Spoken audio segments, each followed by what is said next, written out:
बिस्मिल्लाहिर्रहमानिर्रहीम। अस्सलाम वालेकुम। मैं हूं डॉक्टर मोहम्मद शाहिद। मेरे चैनल डॉक्टर वेटरनरी क्लिनिक में खुश आमदीद। अपनी साबका वीडियोज़ में मैंने बताया था कि डेयरी फार्म में लॉस या नुकसानात या कम मुनाफा की क्या क्या वजूहात हैं। अगर आपका डेयरी फार्म है या आपके पास कुछ जानवर हैं, आपने डेरे पे या घर पे जानवर रखे हुए हैं, तो उन जानवरों में आपको खातिर खा मुनाफा क्यों नहीं हो रहा या उसमें से नुकसान हो रहा है, तो वो नुकसान क्यों हो रहा है। देखिए जी, पिछली वीडियोज़ में मैंने कुछ और वजूहात भी बता दी थी। मैंने बताया था कि डेयरी फार्म में कम मुनाफा या नुकसान की एक वजह है जो आपकी बद इंतज़ामी मिसमैनेजमेंट होती है। इसमें डेयरी फार्म का शेड या डिज़ाइन ठीक ना होना। दूसरे नंबर पे आता है पेट के कीड़ों की दवाई ना पिलाना। तीसरे नंबर पे आता है जी जानवरों की खुराक। आपके मुनाफा या आमदनी का इन्हिसार जो है वो जानवरों की पैदावार यानी गोश्त की पैदावार और दूध की पैदावार पर है, और जानवरों की पैदावार का सारा इन्हिसार खुराक पर है। आप यूँ समझ लें कि आपकी फार्म का मुनाफा, आमदनी, आपकी कमाई का सारा इन्हिसार खुराक पर है। सबसे पहले तो ये समझ लें जी, आपके जानवरों को खुराक की ज़रूरत क्यों होती है। जानवरों को ज़िंदा रहने के लिए खुराक की ज़रूरत होती है, चलने फिरने के लिए खुराक की ज़रूरत होती है, अपने जिस्म का बॉडी टेम्परेचर यानी जिस्म का दर्जा हरारत कंट्रोल रखने के लिए भी खुराक की ज़रूरत होती है। जानवरों को अपना वज़न बढ़ाने और बढ़ोतरी के लिए खुराक की ज़रूरत होती है। जानवरों को हमल के लिए खुराक की ज़रूरत होती है। जानवरों को दूध की प्रोडक्शन, दूध की पैदावार के लिए खुराक की ज़रूरत होती है। जानवरों को हीट में आने और गबन होने के लिए भी खुराक की ज़रूरत होती है। अब हमारे फार्मर्स क्या करते हैं, हमारे फार्मर्स लॉस में, नुकसान में क्यों हैं या उनको खातिर खा फ़ायदा क्यों नहीं हो रहा कि वो वो कम खुराक देते हैं, वो थोड़ी खुराक देते हैं। हमारे कुछ फार्मर्स तो इतना खुराक दे रहे हैं, उनके जानवर जो हैं वो दूध दे रहे होते हैं, लेकिन वो उनको खुराक इतनी दे रहे होते हैं जितनी कि ज़िंदा रहने के लिए ज़रूरत होती है। ये ना करें। अब जी, जानवरों को क्या देना चाहिए, ये कोई एक फार्मूला नहीं है कि एक फार्मूला बता दिया जाए और आप सब जानवरों को वो डालना शुरू कर दें तो आपके जानवरों की खुराक पूरी हो जाए। आपके सब जानवरों की ग्रुपिंग के लिहाज से खुराक की ज़रूरियात मुख्तलिफ हैं। कोई आपकी गाय अगर एक दिन का 10 किलो दूध देती है तो उसकी जो खुराक की ज़रूरियात हैं वो 20 किलो वाली से 30 किलो वाली से मुख्तलिफ हैं। अगर कोई गाय 40 से 50 किलोग्राम के दरमियान दूध दे रही है तो उसकी जो खुराक की ज़रूरियात हैं वो मुख्तलिफ हैं। बछड़ों की 1 से 3 महीने तक की खुराक की ज़रूरियात मुख्तलिफ हैं। 3 महीने की उम्र से गब्बन होने तक का जो दौरानिया होता है, इसमें जो बच्चियाँ होती हैं, इस दौरानिए में बच्चों की खुराकी ज़रूरियात या ग़िज़ाई ज़रूरियात मुख्तलिफ होती हैं। जानवर की जो खुराक है वो ज़्यादातर 2 बड़े हिस्सों पर मुश्तमिल होती है। एक हिस्सा जो है वो फाइबर यानी रेशे मुहैया करता है। इस खुराक के इस हिस्से में फाडर्स, फोरेज, घास, चारा जात, खुश्क चारा जात यानी हे, साइलेज वगैरह आते हैं, और जो दूसरा हिस्सा है वो कंसनट्रेट्स कहलाता है जिसमें अनाज या वंडा वगैरह आते हैं।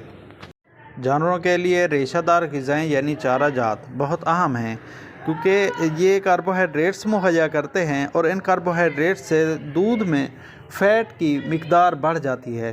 जितना आप चारा जात या रेशादार ग़िज़ाएँ ज़्यादा देंगे, दूध में फ़ैट ज़्यादा होगी। इसके अलावा जितना भी रेशे ज़्यादा होते हैं, जानवर जुगाली ज़्यादा करते हैं। जब जानवर जुगाली ज़्यादा करते हैं तो हाज़मा दुरुस्त होता है और सलाइवा यानी लुआब दहन ज़्यादा पैदा होता है।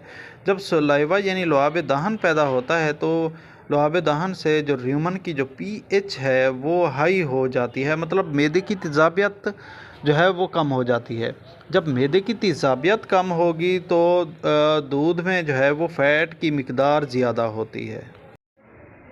इसके बाद है जी कंसनट्रेट्स यानी वंडा और अनाज वगैरह। अनाज और वंडा वगैरह में जो है दूध के जो अज्ज़ा हैं वो पाए जाते हैं। अब जितना आप जानवर अनाज या वंडा वगैरह ये कंसनट्रेट्स ज़्यादा खाएगा तो दूध ज़्यादा देगा, लेकिन जब जानवर जो है वो कंसनट्रेट्स ज़्यादा खाता है तो मैदे की जो pH है या लो हो जाती है, या तेज़ाबियत का जो लेवल है वो बढ़ जाता है। जब तेज़ाबियत बढ़ जाएगी तो फ़ैट कम होगी। जितना ज़्यादा जानवर कंसनट्रेट्स खाता है तो जानवर का दूध में फ़ैट की मिकदार कम होती है।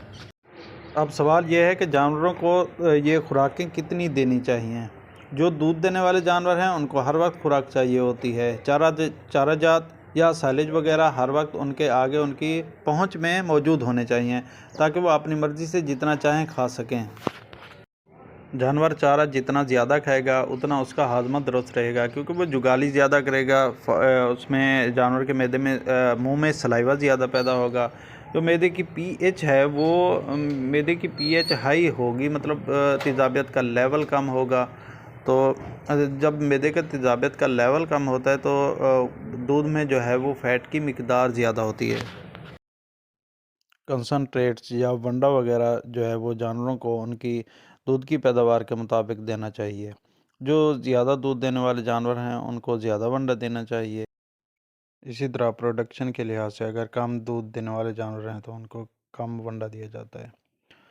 اس کے علاوہ زیادہ دودھ دینے والے جانوروں کے ونڈا جات میں جو ہے وہ پروٹین بہت زیادہ ہوتی ہے، اور کم دودھ والے جانوروں کی خوراک میں پروٹین کم رکھی جاتی ہے۔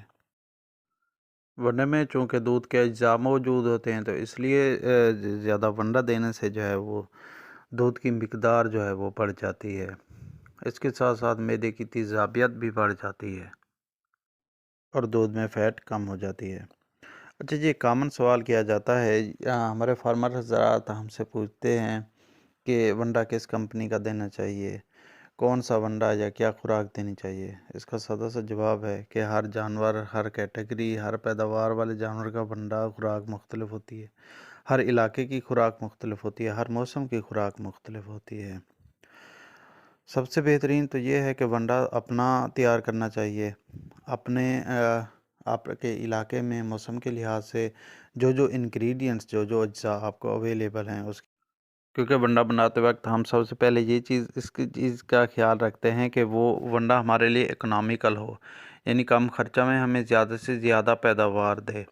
اسی طرح فرض کریں اگر ہمارے پاس کوئی موسم یا علاقے کے لحاظ سے سستا انگریڈینٹ یا سستی چیز موجود ہوتی ہے تو لوگ اسی کو زیادہ پریفر کرتے ہیں اور ونڈے میں ڈال دیتے ہیں۔ اسی طرح اگر آپ کے پاس کوئی ایسا چارہ ہے جس میں پروٹین کی مقدار زیادہ ہے تو ادھر ونڈے میں جو ہیں وہ ہم پروٹین کی مقدار یعنی میلز وغیرہ یا گلوٹن وغیرہ کی مقدار کم کر دیتے ہیں۔ تو یہ حتمی نہیں کہا جا سکتا، کسی کو کوئی ایک فارمولہ نہیں دیا جا سکتا کہ وہ فارمولہ جو ہو وہ حتمی ہو اور ہر جگہ ہر موسم میں ہر ایک کے فارم پہ وہی سیم ہی استعمال ہو۔ ونڈا بناتے ہوئے چند باتوں کا خیال رکھیں کہ ونڈے کے جو انگریڈینٹس ہیں وہ صاف ستھرے ہوں، اس میں فنگس وغیرہ نہ ہو۔ اس کے علاوہ جانور اس کو شوق سے کھائیں، وہ آپ کو بھی اکنامیکل ہو، زیادہ مہنگا نہ ہو۔ ونڈے میں 1 سے 2% منرلز، ڈی سی پی، نمک اور سوڈیم بائی کاربونیٹ یا میٹھا سوڈا ضرور شامل کریں۔ اب جو ہے پانی کا کردار ہاضمے میں یا جانور کی جو پیداوار ہے، پیداوار میں، میٹابولیزم میں، ہاضمے میں، آپ کے منافع یا لاس میں پانی کا بہت زیادہ کردار ہے۔ پانی زندگی کے لیے بہت ضروری ہے۔ کوئی بھی جاندار جو ہے وہ خوراک کے بغیر تو زیادہ دن زندہ رہ سکتا ہے، لیکن پانی کے بغیر کچھ زیادہ دن زندہ نہیں رہ سکتا، اس لیے پانی زیادہ ضروری ہے۔ پانی جو ہے زندگی کے سارے فنکشنز کو کنٹرول کرتا ہے۔ آپ پانی کی اہمیت کو اس بات سے زیادہ سمجھ سکتے ہیں کہ دودھ میں 88% یعنی 88% پانی ہوتا ہے۔ ایک گائے جو ہے وہ 1 لیٹر کے لیے 5 لیٹر پانی پیتی ہے۔ اس طرح ایک گائے روزانہ جو پانی کنزیوم کرتی ہے، روزانہ پانی جو پیتی ہے وہ 100 سے 200 لیٹر تقریباً ایک گائے پانی پی جاتی ہے۔ سلائیوا یعنی زیادہ سے زیادہ لعاب دہن پیدا کرنے کے لیے بھی گائے کو پانی کی ضرورت ہوتی ہے۔ جانوروں کو تازہ اور وافر پانی ہر وقت مہیا ہونا چاہیے۔ اگر جانوروں کو پانی محدود مقدار میں دیں گے تو جانور اس سے ہاضمہ کم ہوگا اور چارہ کم کھائیں گے۔ جب جانور خوراک کم کھائیں گے تو ظاہر ہے آپ کی پروڈکشن کم ہوگی، تو پانی دینے یا نہ دینے کا جو ہے اثر سیدھا پیداوار پر پڑتا ہے۔ جب آپ ملکنگ کرتے ہیں تو ملکنگ کے بعد گائے کو بھوک اور پیاس زیادہ لگتی ہے، اس لیے ملکنگ یعنی گائے کا دودھ نکالنے کے بعد اس جانوروں کے لیے پانی کی وافر دستیابی بہت ضروری ہوتی ہے۔ ویڈیو اچھی لگی ہو تو لائک اور شیئر کریں اور میرے چینل کو سبسکرائب کریں۔ ملتے ہیں اگلی ویڈیو میں۔ اللہ حافظ۔